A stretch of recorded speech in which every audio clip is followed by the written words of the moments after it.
다시 한번 저를 따라서 하실까요? 성경을 가까이 하세요. 오늘은 온가족 예배면서 성서주일입니다. 성서주일 하면 좀 생소하신 분들이 계실 수 있는데 성서주일이 생겨난 유래가 있어요. 우리 1700년대 말에 영국 웨일스의 어느 작은 시골 마을에 메리 존스라고 하는 8살짜리 소녀가 있었습니다. 우리 실제 사진을 구할 수가 없어서 이런 사진이 만화가 있어요. 그래서 제가 표지를 사용을 했습니다. 이 메리가 교회를 다녔는데 교회에 가면 교회 학교 선생님이 성경 이야기를 들려주잖아요. 그게 그렇게 재밌을 수가 없었어요. 그래서 집에 와서 그 성경을 읽고 싶은데도 문제가 이때 당시만 해도 성경이 너무 귀했어요. 성경이 없는 거예요. 그 메리 존스가 메리가 살고 있는 마을에 성경책을 가지고 있는 집이 2집밖에 없었대요. 성경책이 딱 2권밖에 없는 겁니다. 그래서 우리 어린 소녀의 마음에 이런 생각이 들었어요. 그래, 내가 꼭 돈을 모아서 성경을 사야 되겠다. 내 성경을 가져야 되겠다. 이렇게 생각했어요. 그리고 당장 실천에 옮겼는데요. 계란을 팔기도 하고요. 일손을 돕기도 하고요. 용돈을 조금씩 모았는데 무려 6년 동안이나 여러분 6년이 6달도 아니고요. 6년 동안 한결같은 마음으로 용돈을 모아서 드디어 성경을 살 수 있을 만큼 동전을 모았어요. 그런데 이 시골 마을에 성경을 파는 서점이 없었어요. 도시까지 나가야 되는데요. 거리가 30km예요. 1700년도니까 교통도 제대로 편리한 게 없어요. 그래서 그 먼 거리를 모은 동전을 들고 10대 중반의 우리 학생이 도시까지 간 거예요. 드디어 서점 앞에 도착을 했습니다. 서점에 들어갔더니 성경책이 다 떨어지고 없는 거예요. 그리고 이때 당시만 해도 성경이 워낙 귀해서 미리 예약을 하고 사야 되는데, 그래서 지금 예약을 하면 언제 살 수 있냐 그랬더니 언제 성경이 올지도 모른대요. 그러니까 얼마나 낙심이 되겠어요. 성경책 살 수 있을 거라는 기대감을 가지고 달려갔는데, 그래서 서점 앞에 주저앉아서 그냥 펑펑 울고 있었어요. 그때 마침 그곳을 지나고 있던 한 목사님, 토마스 찰스라는 목사님이 그 광경을 봤어요. 소녀가 하도 서글프게 우니까 왜 그러고 있느냐라고 물어봤더니 자초지종을 다 이야기를 했어요. 그때 이 목사님이 참 느끼는 바가 있었어요. 나는 목사이고 내 성경책도 몇 권이나 있는데 나는 과연 이 소녀처럼 이렇게 성경을 귀하게 여기고 있나, 성경책을 이렇게 사랑하고 있나, 이런 생각이 들었어요. 그래서 자기 성경을 그 소녀에게 선물로 줬습니다. 그런데 이 소문이 영국 지역에 전역으로 퍼져나갔어요. 그 영국 교회가 각성하는 계기가 됐어요. 교회 지도자들이 앞다투어 하는 이야기가, 아니 6년 동안 모은 돈을 가지고 30km를 걸어가서 성경을 살려고 해도 성경을 못 산다는 게 이게 말이 되냐? 교회가 지금 이거 제대로 지금 책임을 다하고 있는 거냐? 그래서 만들어진 게 영국 성서공회고요. 성경을 귀히 여기고 성경을 열심히 보급해야 되겠다. 그래서 성서주일이라는 것을 만들게 됐습니다.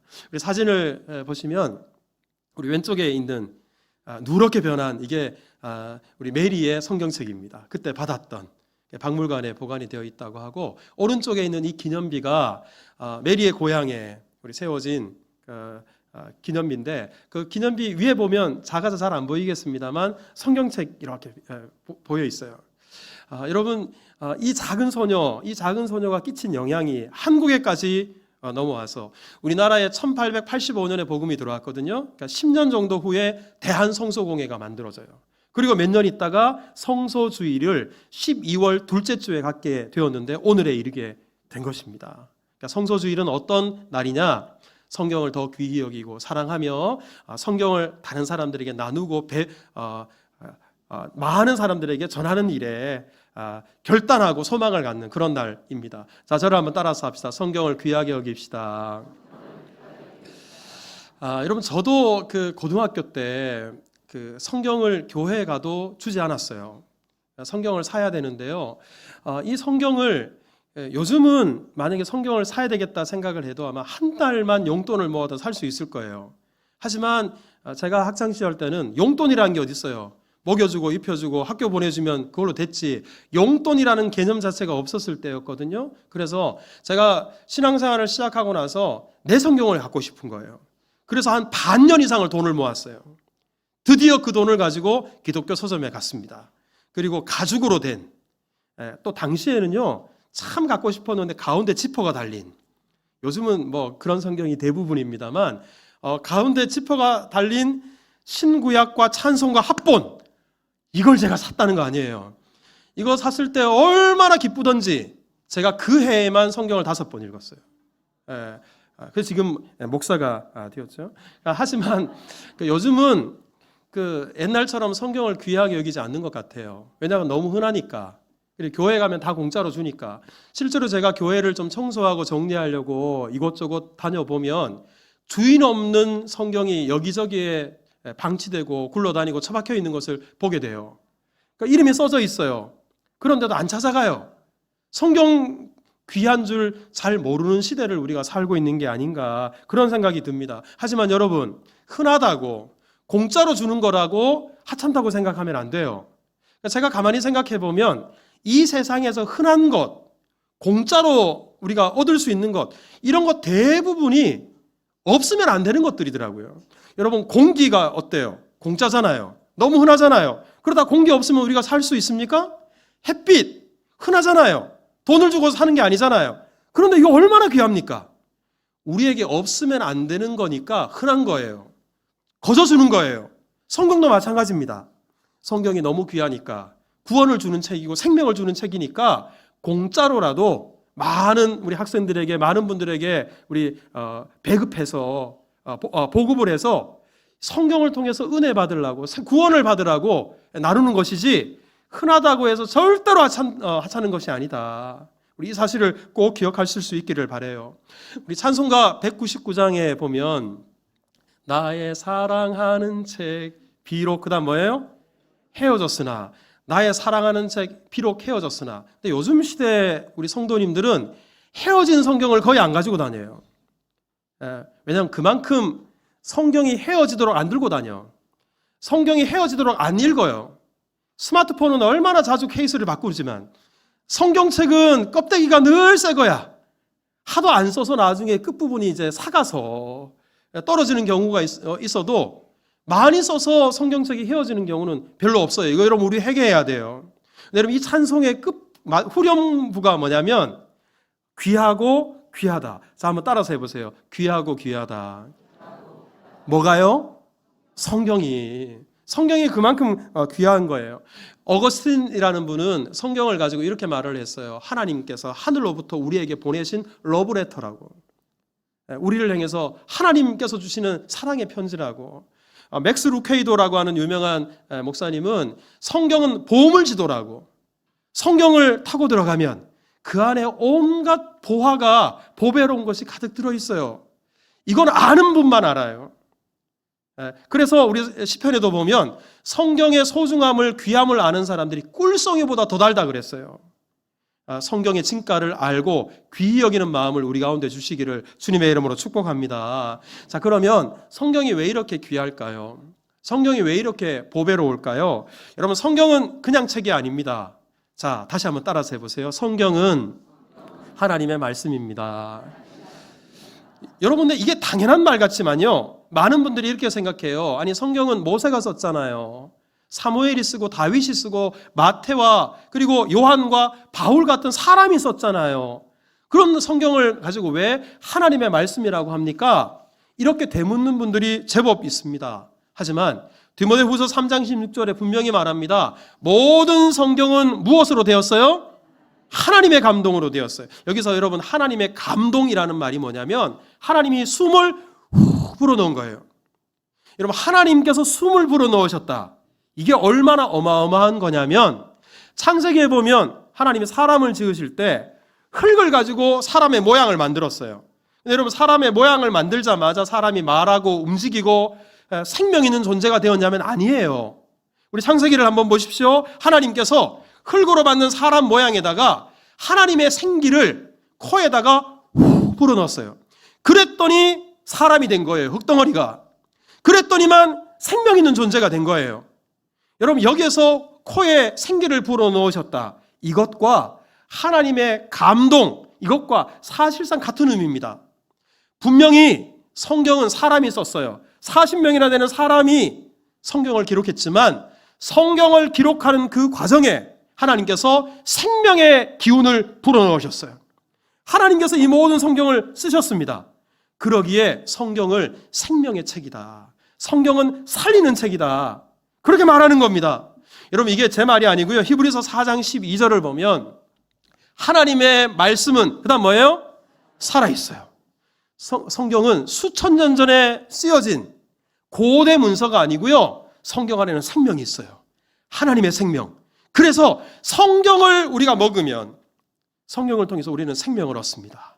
성경을 통해서 우리는 살아납니다. 우리 에스겔 선지자가 어느 날 환상을 봤어요. 환상을 봤더니만 사진을 한번 보세요. 우리 어떤 골짜기에 해골이 이렇게 가득한 거예요. 온통 그냥 해골이에요. 그런데 하나님께서 에스겔 선지자에게 명령합니다. 에스겔아, 이 해골들을 향해서 하나님의 말씀을 전해라. 에스겔이 하나님의 말씀 그대로 이 해골들에게 하나님의 말씀을 전했어요. 하나님 말씀을 선포했어요. 그랬더니만 이 해골이 어떻게 되었나? 그 다음 사진을 한번 보세요. 어떤 분이 화가 이렇게 그려놨어요. 이 해골들이 갑자기 뼈끼리 들이맞는 거예요. 힘줄이 생겨요. 그 다음에 살이 올라요. 가죽이 덮여요. 그리고는 하나님의 군대가 돼요. 마른 뼈도 하나님의 말씀이 선포되면 이렇게 하나님을 위해서 쓰임받는 하나님의 군대가 되는 겁니다. 왜 그런가? 성경이 생명의 말씀이니까. 성경 안에는 생명이 있으니까 그렇습니다. 여러분, 성경이 얼마나 중요한지 예수님께서 유명한 말씀을 하셨죠. 사람이 떡으로만 살 것이 아니요 하나님의 입으로 나오는 그다음 뭐로? 말씀으로 산다 그랬어요. 아니 여러분, 사람 밥 먹고 살지. 아니 어떻게 말씀으로 사느냐? 이게 무슨 의미냐? 여러분, 사람 안에는 영혼이라는 것이 있어요. 사람의 몸은 밥을 먹어야 살아요. 음식을 먹어야 살아요. 하지만 사람의 영혼은 그런 밥을 먹고 빵을 먹고 떡을 먹어서 살 수 있는 게 아니에요. 영혼의 양식이 따로 있어요. 하나님의 말씀이 바로 영혼의 양식입니다. 그러기에 우리가 신앙생활을 한다고 하면서도 영혼의 양식인 하나님 말씀을 멀리하면, 먹지 않으면 우리의 영혼이 죽어요. 우리의 영혼이 병듭니다. 하나님의 말씀을 우리가 먹어야 돼요. 우리 어떤 성도가 저에게 찾아와서 목사님, 교회를 다녀도 믿음이 생기지 않습니다. 너무 답답해요. 이렇게 하소연을 해요. 근데 여러분, 이런 하소연을 아마 많은 분들이 할 텐데 미국의 유명한 D.L. 무디라고 하는 목사님이 계세요. 이 목사님도 믿음이 생기질 않는 거예요. 그래서 하나님께 무릎 꿇고 기도했어요. 하나님, 저에게 믿음 좀 주십시오. 근데 무디가 그렇게 기도한 이유는 믿음이라는 것이 하늘에서 하나님께서 뚝 떨어뜨려 주시는 건 줄 알았어요. 그런데 아무리 기도해도 믿음이 안 생기는 거예요. 실망한 나머지 성경을 이렇게 읽어 내려가기 시작하는데 로마서 10장 17절 말씀에 눈이 번쩍 뜨였어요. 자, 같이 한번 읽어볼까요? 시작. 그러므로 믿음은 들음에서 나며 들음은 그리스도의 말씀으로 말미암느니라. 믿음이 어디에서 난다고요? 들음으로. 뭘 들어야 돼요? 하나님의 말씀을 들어야 돼요. 말씀을 들을 때 믿음이 생기고요. 믿음이 자라나게 되는 겁니다. 그러니까 여러분, 우리 자녀들이 주일날 아침에 피곤해요. 우리 토요일까지 얼마나 열심히 공부합니까? 그런데도 주일날 아침에 여러분들이 열심히 흔들어 깨워서라도 교회 보내셔야 될, 교회 가서 목사님 설교하는데 꾸벅꾸벅 졸고 있더라도 그래도 보내야 돼요. 그래야 우리 자녀들 영혼이 살아나요. 우리 자녀들 심령 속에 하나님께 주는 생명의 씨앗들이 움트고 자랄 수 있기 때문에 그렇습니다. 여러분, 우리 무디가 그렇게 말을 했어요. 내가 성경을 덮어놓고 믿음을 달라고 기도했다. 하지만 믿음은 성경을 덮어놓고 절대로 생기지 않는다. 성경을 펼쳐놓고 그 성경 속을 들여다봤더니 믿음의 온갖 비밀이 성경 속에 있더라. 무디의 고백이에요. 하나님 말씀 속에 믿음의 비밀이 담겨져 있는 줄 믿으시기를 축복합니다. 여러분, 만약에 성경이 없었으면 어땠을까? 여러분, 성경이 없었다면 우리가 하나님을 알지도 못해요. 왜? 여러분, 하나님은 성경을 통해서 자기 자신을 우리에게 나타내 보여주셨어요. 성경이 없었으면 죄가 무엇인지도 모르고요, 내가 죄인인지도 몰라요. 성경이 없었다면 예수님이 누군지도 모르고요. 예수님이 왜 이 땅에 오셨는지도 몰라요. 성경이 없었다면 우리가 어떻게 구원 얻는지도 모릅니다. 성경이 있으니까 내가 얼마나 추악한 죄인인지, 죄 없는 예수님께서 내 대신 십자가에 못 박혀 돌아가신 이유가 무엇인지, 그리고 예수님을 어떻게 믿고 신앙생활을 어떻게 하는 것인지 성경에 다 담겨져 있어요. 그러니까 성경을 우리가 가까이 할 때 믿음이 생깁니다. 믿음이 자랍니다. 우리 안에 생명력이 깃들고요. 우리의 영혼이 살아나는 거예요. 그런 은혜가 있기를 다시 한번 주님의 이름으로 축복합니다. 여러분, 이렇게 성경이 중요하다 보니까 사탄이 수천 년 동안 기독교를 허물어뜨리기 위해서 가장 힘을 쏟았던 게 뭔지 아십니까? 성경을 없애는 거예요. 성경만 없애버릴 수 있다면 교회가 무너져요. 기독교가 다 무너지는 거예요. 여러분, 수천 년 동안에 제가 성경의 역사를 한번 공부를 해봤더니 예수님이 이 땅에 오시기 약 200년 전에, 주전 167년에 그리스의 에피파네스라는 왕이 있어요. 이 왕이 이때 당시에는 신약 성경, 헬라어 성경이 없었을 때거든요. 구약 성경, 히브리어로 된 모든 성경의 사본들을 모조리 다 찾아내서 불태워버려라 명령을 내립니다. 그런데도 하나님께서 성경을 지켜주십니다. 로마가 전 세계를 제패하고 있었을 때 기독교를 박해하면서 가장 먼저 했던 일이 성경을 없애는 일이에요. 특별히 디오클레티안이라는 황제가 구석구석 우리 성도들마다 다 이잡듯이 뒤져서 성경을 다 찾았어요. 무려 18,000권이 넘는 성경을 찾아서 다 불살라 버렸어요.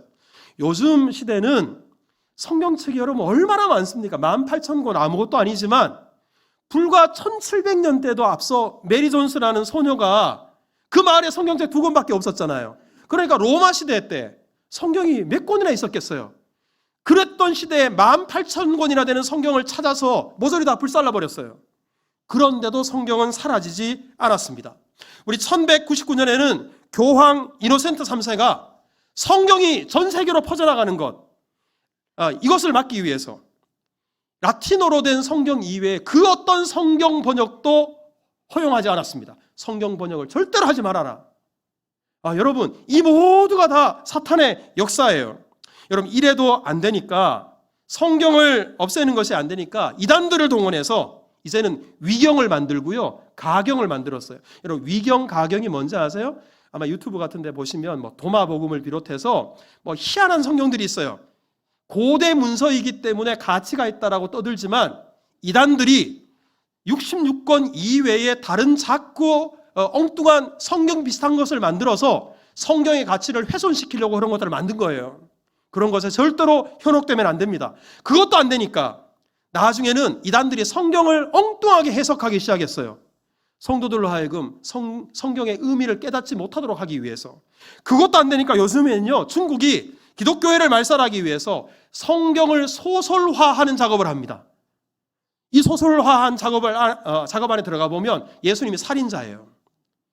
말도 안 되는 일들을 끊임없이 사탄이 성경을 없애는 일에 힘을 쏟고 있다는 것, 그만큼 성경이 귀하기 때문에 그렇습니다. 여러분, 이런 역사 속에서도 지금까지 우리 하나님께서는 이 성경을 보존해 주셨어요. 그러니까 우리가 너무 흔하다고 하찮게 여기는 이 성경을 보존하기 위해서 하나님이 얼마나 특별한 은혜를 베풀어 주셨나. 그리고 이 성경을 지키기 위해서 역사 속에서 얼마나 수많은 성도들과 순교자들이 피를 흘리고 땀을 흘리고 수고했나. 이 성경이 그만큼 가치가 있는 겁니다. 다시 한번 따라서 합시다. 성경이 귀합니다. 자, 그러면 이 귀한 성경을 우리가 어떻게 해야 될까? 어떻게 대해야 될까? 오늘 본문에서 성경을 우리가 어떻게 대해야 될지 말하고 있는데요. 자, 다시 한번 3절의 말씀을 읽어볼까요? 다 같이 시작. 이 예언의 말씀을 읽는 자와 듣는 자와 그 가운데 기록한 것을 지키는 자는 복이 있다. 자, 우리 성경, 세 가지를 이야기해요. 첫째는 성경을 뭐 해라? 읽어라. 두 번째는 성경을 뭐 해라? 들어라. 세 번째는 지켜라. 이 세 가지는 따지고 보면 성경을 가까이 하라. 이게 복이 있대요. 여러분, 왜 이게 복이 있나? 성경은 생명이잖아요. 이 생명되는 성경을 가까이 하면 우리 안에 하나님의 생명이 깃듭니다. 성경은 우리에게 믿음을 주니까 이 성경을 가까이 하면 우리의 믿음이 자라요. 우리의 믿음이 성장합니다. 그러니까 얼마나 복된 일입니까? 성경은 영혼의 양식이니까 늘 성경을 가까이 할 때마다 우리의 속사람이, 우리의 영혼이 풍족해져요. 만족함을 얻어요. 그래서 성경을 가까이 하는 것이 복이 있다라고 말씀합니다. 특별히 여기서 세 가지. 자, 우리 다시 한번 따라서 해보세요. 성경을 읽어라. 여러분, 미국 속담에 거북이 교인이라는 속담이 있어요. 거북이 교인, 그러니까 무슨 일을 시키면 느긋느긋하게 예배 시간에도 늘 지각하는 사람, 이런 사람이 아닐까? 아니고요. 거북이 교인이 어떤 사람이냐 그러면, 개는 4일을 아무것도 안 먹으면 죽는데요. 사람은 7일을 안 먹으면 죽는데요. 새는 10일 동안 아무것도 안 먹으면 죽는데요. 그런데요, 거북이 중에 어떤 종은 500일을 안 먹어도 안 죽는데요. 그래서 거북이 교인이 뭐냐? 1년이 지나도 성경 한 번 안 펼쳐서 성경 한 장 안 읽으면서 나 교회 다닌다, 나 그리스도인이다라고 말하는 사람, 거북이 교인입니다. 거북이 교인 손 한번 들어보세요. 마음속으로. 여러분, 거북이 교인 되면 안 돼요. 성경을 가까이 해야 됩니다. 여러분, 대한성서공회에 따르면 전 세계 언어를 7,500개 정도로 봐요. 그 중에서 우리 그래프를 하나 띄워보세요. 이 중에서 성경이 번역되는 언어가 3,500개래요. 성경이 번역되지 않은 언어가 3,800개가 아직도 넘는데요. 아직도 이 전 세계 언어 중에 절반 이상의 언어가 번역이 안 됐어요. 물론 이 언어를 쓰는 인구가 적기도 하겠지만, 그런데도 우리는 우리나라 말로 번역된 모국어 성경을 갖고 있어요. 이게 얼마나 축복스러운 일입니까? 그런데도 우리가 성경을 가까이 하지 않는다는 것, 감사가 없는 겁니다. 우리 어떤 분이 저한테 그래요. 목사님, 성경을 읽어도 이해가 잘 안 돼요. 그래서 제가 성경을 잘 안 읽게 돼요. 자, 한번 따라서 해보세요. 이해되지 않아도 일단 읽자. 자, 여러분, 저는 성경을 읽으면 다 이해가 될까요? 그렇다면 제 목양실에 책이 하나도 필요 없을 거예요. 딱요 성경책 한 권만 있으면 될 거예요. 하지만 저 또한 신학을 전공한 사람이고 교육자로서 수십 년 동안 하나님 말씀을 읽고 말씀을 전한 사람이지만 성경을 읽다 보면 이해가 안 되는 게 많아요. 그래서 학자들의 참고 서적을 저도 이용합니다. 하물며 여러분이겠어요? 이해하지 못해도 읽으십시오. 우리 여러분들 가족 중에 병세가 너무 심해서 코마 상태에 있으신 분들, 인공호흡기를 끼고 의사소통이 불가능할 경우에 옆에서 간병하는 가족분들에게 제가 부탁해요. 대화가 통하지 않지만 옆에서 하나님 말씀을 읽어드리십시오. 여러분, 왜 그렇습니까? 하나님 말씀은 살아있거든요. 하나님 말씀 안에 생명력이 있거든요. 이해하지 않아도 늘 가까이 하고 읽으시고요. 그리고 성경을 쓰시는 분들이 계시는데 저는 여러분들에게 권하고 싶습니다. 이 생명의 말씀을 한 글자 한 글자 눈으로뿐만 아니라 손으로 적어간다는 거. 여러분, 이거 여러분 평생에 한 번은 도전 한번 해보십시오. 어떤 분은 목사님, 저는 은퇴하고 나서 한 70 넘어서 한번 도전해 보려고요. 제가 예언합니다. 그때 되면 손이 떨립니다. 눈이 초점이 흐려져요. 쓰고 싶어도 못 쓰실 수 있으니까 조금이라도 건강이 있을 때 한번 도전해 보십시오. 큰 은혜가 있을 것입니다. 자, 두 번째로 한번 따라서 해보세요. 성경을 들으라. 믿음은 들음에서 나요. 우리 강원도에 극동방송 라디오 방송국이 있는데요. 거기 관계자분들과 대화를 나누면서 강원도 극동방송에서 방송을 송출할 때 남한에 있는 그리스도인들만을 위해서 송출하는 게 아니래요. 거기는 접경지역이잖아요. 북한 땅에는 지금도 마음껏 말씀을 들을 수 없어요. 예배를 들을 수 없어요. 설교를 들을 수 있는 기회가 없어요. 그 주민들이 인터넷은 제한이 있으니까 라디오 주파수를 맞추면 들을 수 있잖아요. 그 북한의 지하교인 몇 명인지 알지 못하는 그 누군가 한 사람을 위해서라도 이 방송을 송출해야 되는 거예요. 몰래 숨죽여서 그 말씀을 듣고 은혜를 받습니다. 하지만 우리는 얼마나 좋은 환경에서 신앙생활을 합니까? 우리 제 제자 중에 유조선 항해사가 있는데요. 한번 나가면 몇 달을 바다에 망망대해에 나갔다 와요. 바다에 무슨 인터넷이 돼요. 그래서 출항하기 전에 꼭 하는 일이 태블릿 같은 데다가 유튜브의 말씀을 그냥 할 수 있는 대로 최대한 저장을 해요. 바다에 가서 그 말씀을 들어요. 하지만 여러분 따져보세요. 지난 말씀이에요. 모아서 지난 말씀을 가서 들을 뿐이에요. 그런데도 말씀을 사모해서 듣고자 하는데 우리는 과연 얼마나 좋은 환경에서 이 말씀을 가까이 하고 있는가? 우리 교회가 장기 프로젝트로 하고 있는 일들이 여러 가지가 있어요. 가령 2년에 한 번씩 아프리카에 우물 파기를 하고, 우리 SOS 뱅크를 통해서 주변의 위기 가정을 돕고, 뭐 이런저런 일들이 있어요. 그 중에 우리 재작년부터 했던 일 하나, 미자립교회, 개척교회 음향 설비를 우리 2년에 한 번씩 좀 하자. 우리 장로님들과 우리 상의를 했는데 우리 한 교회를 그렇게 설치를 해드렸어요. 돈이 그렇게 많이 드는 일이 아니에요. 그런데요, 성도들이 능 웅웅거리고 명료하게 들리지 않았던 말씀이 또렷하게 들려요. 그러니까 목사님께서도 더 내가 말씀 준비에 더 열심을 해야 되겠다. 말씀이 얼마나 중요한지, 그 사역이 얼마나 귀한 일인지. 여러분, 말씀 듣는 일에 더욱 힘쓰는 은혜가 우리 가운데 있기를 축복합니다. 마지막으로 한번 따라서 합시다. 말씀대로 삽시다. 여러분, 이런 말이 있어요. 예수님을 믿는 사람이나 예수님을 믿지 않는 사람이나 모두 다 성경을 읽는다. 이런 말이 있어요. 납득이 잘 안 되죠. 예수 믿는 우리야 성경을 읽지만 예수 믿지 않는, 교회 다니지 않는 사람이 무슨 성경을 읽는가? 하지만 예수 믿는 사람, 믿지 않는 사람들이 어떻게 성경을 읽는지 아십니까? 예수 믿는 우리, 성경을 읽는 우리의 삶을 통해서 성경을 읽어요.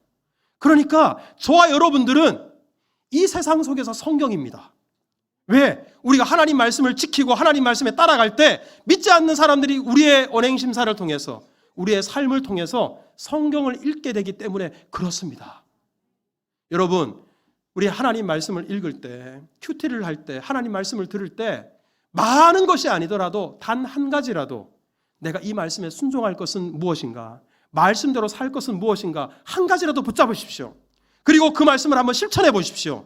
그러면 우리의 삶 속에 하나님의 영광이 나타나게 될 거고요, 예수님의 향기가 나타나게 될 것입니다. 많은 사람들이 여러분들의 삶을 통해 성경을 읽게 될 것입니다. 여러분, 하나님 말씀을 읽는 자, 듣는 자, 지키는 자가 복이 있다 말씀하셨는데 여러분들 모두 복된 성도 되시기를, 특별히 오늘 예배하는 우리 다음 세대들, 복된 우리 자녀들 될 수 있기를 주님의 이름으로 축복합니다.